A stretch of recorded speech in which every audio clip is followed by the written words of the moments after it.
You know what? Yeah. The video's been on TV once, filmed once, and it was the weirdest thing ever. What were you on TV? DIY SOS. Oh, of course! Yeah, I saw that And the the other day. bloke, and I'm doing this set. I'm doing some spindles, so I'm stood like the spindles and baluster in there, and I'm knocking it in. And the bloke is stood like literally this far away from my face with a camera, and I'm trying not to like. Never had to do like, spindles like this before. Yeah. I thought he could kiss me through the spindles. That's how close he was to my face, and I was like, "Oh my god!" I have to take a lot of pictures for this, and when my camera's smashed, that's why we're on selfie mode. And when I take pictures the other way, I have to get right up close because the 0.5 zoom's not broken. But I'm getting like this close to everyone, and he's on his 5%. Like, what the fuck's going on here? And I'm just like this. Oh, who took the photo of Champo nude? Me, that was me. You lucky bastard. It was luckily on his. Well, unfortunately, it was on his phone because it was mine, and I had to get right up close like that. Where is it? It was pretty good. Well, it was a close call because Callum's missus was sat just round the corner, and it was like I said to everyone when I got my 20%, I was going to do it bollock naked, and then proceeded to stand there with the sign with clothes on. Yeah, I was like, what are you doing? If we don't keep our promises to ourselves, who do we keep them to? Yeah, Welcome back to the MANvFAT Wales YouTube channel. We've got a beer. We've got something that isn't a beer. I'm not even sure you can class that as cider, if truth be told. it's sweet and juicy. I'm joined by Pep, he of Blue Team fame, as I said in the previous video, and it's been a long time coming. I think this one. You've been with the league a long time. Never Since the start. Never sat in the hallowed room. In the hallowed room of change room Didn't even know too. this room was here. So you sat right where the great Ian Holloway sat for a similar conversation. I wonder what that smells like.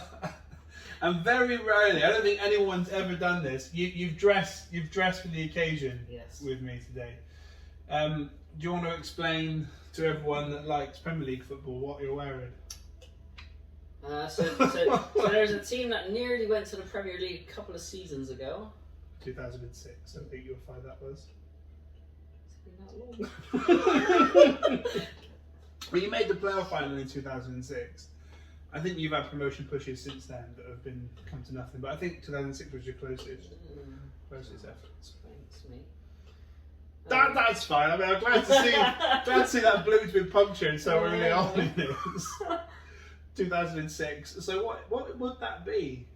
In 16 years ago? No. That was bad math. No, yeah, we're not being funny, but we beat Man United not that For long ago. No. 4 or 5 years ago. 12 years since 2010, and then 4 years on from there. So since you're in the playoff final, 16 years. Yeah, and then we got cheated out at Wembley. Yeah, The referee won. The famous Dean Windass. I've never cheered so much for a goal in my entire life. That's what you're a gashead. Bristol Ravens fan, Bristol City fan. It's been good. It's been great. I remember we were on the same team in the very first season. Obviously, the inception of MANvFAT, season 1, week 1 with the Greens. Some amazing success. Success I've never enjoyed playing football. I've always been on the losing team, so that was really special. And straight away, I met you, who was a Bristol boy. So that was really quite special as well. Because 2 Bristol boys in the same team. And then we had Ryder as well, who claimed to be a Bristol boy, so but what is he really? He's all over the place, that boy. His missus was Scottish. He from Bristol. No, where was he? Wales. Well, he supports Bristol City, but I think he's from everywhere. He was from originally born in Wales. So I didn't know not that. Wales, but Wales. Wales, yeah. Sorry. Hot fuzz, the hot fuzz town. Yeah. I enjoyed some great success, 2 seasons apart, and now we're going to be back together on the first ever grey team. And like I said in the last video, if you're on the grey team, don't get in touch. We're the first ever grey team. So what was it that drew you to the programme MANvFAT in the very beginning? I don't know, MANvFAT started in Newport. I joined in the first season. And I really only joined. I joined quite late actually. I missed all the pre-season because I knew about it because obviously signs are up and I play here quite often. Yeah. Bit of a regular. But it was only because of like Crow, Perkins, Champo. They all said to me, "Oh, you know, what team are you on?" Blah blah blah. And I was like, "Well, what's all this? I'm missing football here." Sorry, mate. So Just if you come out and go immediately left, that's the women's. If you go all the way around and then left again for the changing room, that's the blokes. Cheers, mate. I wonder which one I'll pick. Leave that in.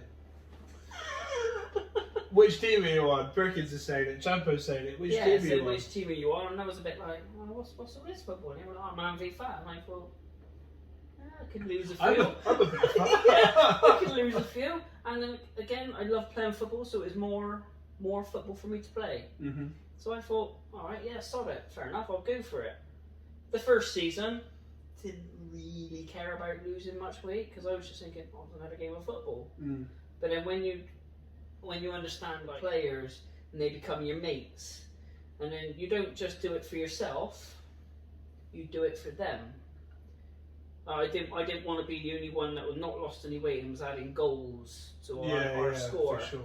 And I was like, right now, so in season 2 then, that's where I think I went down to my lowest weight in season 2. 10% in that season, if I remember rightly. And what's the goal for you? What's the ever-reaching goal? Or is there one? I want to be about 11 stone flat. So I'm not sure what that is in kilos. But 11 stone flat would be like... I've forgotten all about stones. Lovely, but yeah, see, now I do everything in kilos, but I think, don't quote me, right?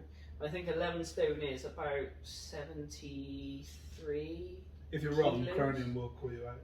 Yeah, I know. Cronin will be there in the comments with the conversion chart. An horrible bastard. There's only one. Congrats on your baby, dude, Matt. Oh, of course. There's only one thing rarer than referees in MANvFAT, and that's goalkeepers. You're a regular goalkeeper though. You do it to yourself every night of the week. Pretty much. Talk us through the mindset. What needs to be broken to be a goalkeeper? Your body. Oh no, I'm not shitting you. Like, I've had spinal surgery, and I was told I should never play football again. So that sounds like bad advice. So technically, I don't play football. I now play golf. Oh right, okay. And yeah, it was only about 4 or 5 years ago I started playing goal, and then sort of like done right at it. Yeah, well, you're well suited to these goals, being the smaller goals, the vertically challenged. Yeah, but the only problem is I go from the 5-a-side goals to the 7-a-side goals, but I still dive low. There's a bit more goal. Yeah, and then I go, what the fuck's that? There's about another 3 foot above my head, like So looking at the next set of 14 weeks with the new team as we expand to a 12-team league? What's your goal for that 14-week period? Where would you like to be come the end of that? 73 kilos. Okay, and where are you now? I'm going for that. And well, after my holiday. We don't need to tell us where you are now, but that's a really good way. That's a really good stake in the sand. It's about 7.5 kilos. That's what would that be? Approximately 0.5 a week. Yeah.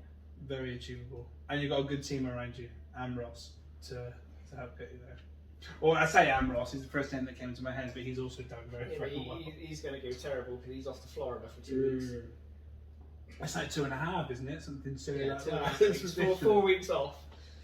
I've got a favourite pep moment at MANvFAT, and I'm going to ask you yours, and I hope it's not the same. But I was lucky enough also to be on your national tournament team last year at St George's Park, which was an incredible day from start to finish.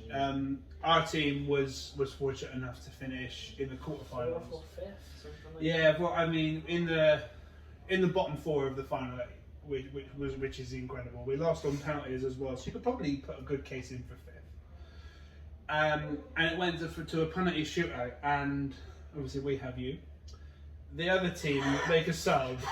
Had the biggest fluke I've ever seen in my life. The final 30 seconds they make a sub in goal for the guy that's going to go for the penalty shootout. And he was like a block of flats, wasn't he? 6'5" tall, 3 foot 4 wide, and they're like massive. My favourite pet moment was the handshake that you boys had at the end of that. Because well done, mate. Well, I think he conceded one in that shootout. It was the best of 3. So it was. Did I take a penny in that? I don't think so. I don't think I did. I think it was Gavin and Brad, and I think I had to save the last one, and then I would have done that to take a penny. you made a save, I think. I did. Yeah, I got one. Yeah. So I was just so close, and I've never felt so English being at the England training camp and going out on penalties. It just felt right. It was lovely there because we could have a shower, we could rest up before the celebrations of the other boys that brought it home. But we knew that was coming, though, didn't we? We knew that they were going Tough. to win it. But what's your favourite man versus fat moment? Well, I would have to say St George's Park, because that was just incredible. But I'm just going to say the whole experience rather than my handshake. Rather than the handshake. Handshake with the monster. Just looking at this bloke going, he could eat me. My second favourite pet moment came later on that night when we shared a pizza, but my first favourite moment was that one, and it was. I don't think that was a favourite It was a moment. very special one. That's what I meant. Especially not the next day. That's what I meant, like. It went wrong then. Pat, thank you for joining me. Thank you for everything. I'm looking forward to obviously being teammates again next season. Well, we're going to be teammates and rivals. It's already promised to be that, and I think that's. No, teammates and MANvFAT, rivals, everything else. Just a little forward to it. I ask the same question every time we finish these. If you were going to give some advice to someone who was and ahhing about MANvFAT, they were thinking about joining, maybe they're a goalkeeper and they think, oh, I won't be welcome there. What would you say to that fictional person? Do it, but don't do it just because you like to play football. Do it because you want to lose weight and you want to help other people lose weight. And that's what I've learned being here. That's Like I said, short and sweet. when I first come here, I didn't care about losing weight. It's only when you try and help your team score more on weight points than goals is when you notice what you're doing wrong. So my advice to anybody would be, do it for your team, not because you like to play football. Cheers, mate. Yeah. Thank you. Thank you very much, and we'll see you all on the next one. Cheers, Pat. Arr. Arr. Say shark. Do the shark.